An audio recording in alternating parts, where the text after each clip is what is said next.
একদিন টুনি নদীর পাশে একটি শুকনো গাছ কাটছিল। গাছ কাটতে কাটতে হঠাৎ টুনির হাত ফসকে কুড়ালটি নদীতে গিয়ে পড়ে।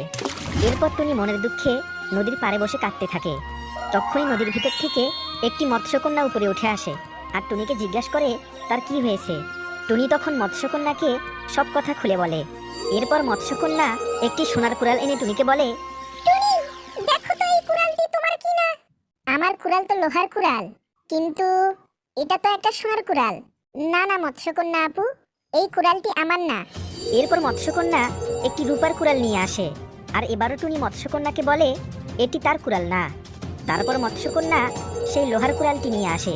লোহার কুড়ালটি দেখে টুনি মৎস্যকন্যাকে বলে, মৎস্যকন্যা আপু, এই লোহার কুড়ালটি আমার।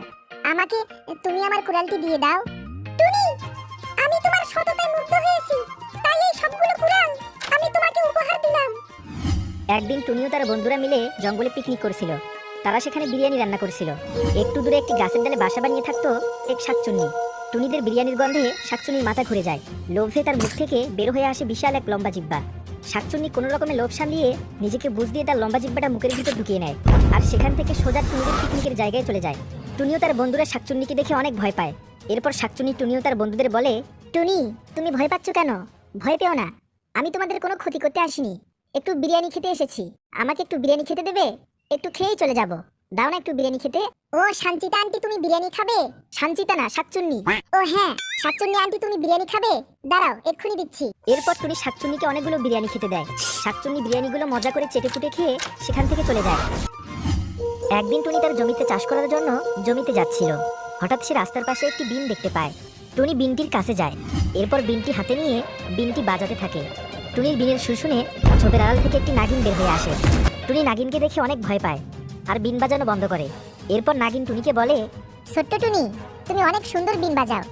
আমি তোমার বিনের সুর শুনে মুগ্ধ হয়েছি, তাই আমি তোমাকে এই হিরেটি উপহার দিলাম।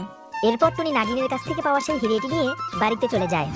বহু বছর আগে এক জঙ্গলে একটি গুহা ছিল আর সেই গুহায় ছিল একটি জাদুর পাথর। কেউ যদি সেই জাদুর পাথরটি একবার ছুঁতে পারে তাহলে সে অনেক শক্তিশালী হয়ে যাবে।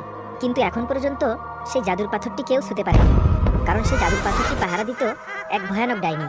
এদিকে একদিন হঠাৎ করে টুনিদের গ্রামে এক শাকচুন্নি ঢুকে পড়ে। এরপর শাকচুন্নি তার জাদু শক্তির মাধ্যমে পাখিদের এক এক করে মেরে ফেলতে থাকে। টুনি তার গ্রামের এই দুরবস্থা দেখে তার শক্তি বাড়ানোর জন্য সেই গুহার ভিতর যায় জাদুর পাথরটি ছুঁতে। টুনি জাদুর পাথরটি ছুঁতে গেলে সেখানে থাকা ডাইনি টুনিকে বাধা দেয়। এরপর টুনি ডাইনিকে সব কথা খুলে বলে। সব কথা শুনে ডাইনি টুনিকে সেই জাদুর পাথরটি ছোঁয়ার অনুমতি দেয়। টুনি জাদুর পাথরটি ছুঁতেই বিশাল আকার ধারণ করে আর সেখান থেকে সোজা চলে আসে তার গ্রামে। এরপর টুনি তার জাদু শক্তির মাধ্যমে ডাইনিকে একটি পাথর বানিয়ে দেয়।